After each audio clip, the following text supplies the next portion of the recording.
probably 10 times a day. I would snort cocaine and then say, I'm never going to do this again. I'm filling the second nostril up and I'm like, okay, this is the last time I'm going to do this. Right. Dude, I couldn't stop. Yeah. If drugs were around me and I didn't change the environment I was in. So what was the final straw then? I went to treatment. Oh, my mom said, hey, don't, you can't come here anymore. I was 25. That's what I wanted to get to. So mom. Yeah, was the 2 final years straw. later, I went and visited my mom. She had a little business and I went and visited her and I was loaded. Yeah. Slurring my words, Right. falling on her, embarrassing her. She's like, hey, don't ever come back here. It's the hardest thing she ever did. Oh, sure. 28 days later, I was in a treatment center. I was like, okay, I surrender. Yeah. I went to the treatment center, stayed in the treatment center as long as the insurance lasted. You know, it's Wasn't long. quite a scam. What was long that was enough? 28 days. Okay. So 28 days, man. Look, after like 3 or 4 or 5 days, I was like, wow, I can quit.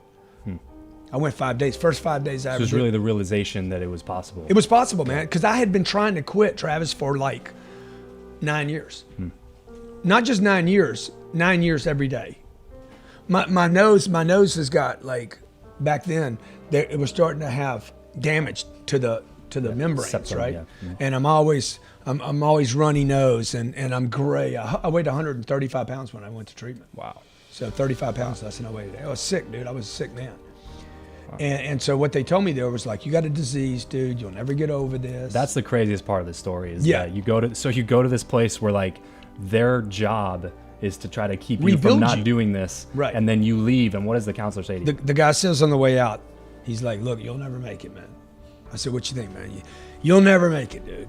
Gosh. And I said, what do you mean? He's like, you have to give up all these ideas. He says, Grandiose dreams and ideas. He said, these ideas of you being rich, Yeah. that one day you're going to own companies, or that you're gonna write books, and you're gonna somehow make your mark. He's like, you got to give all that up, dude.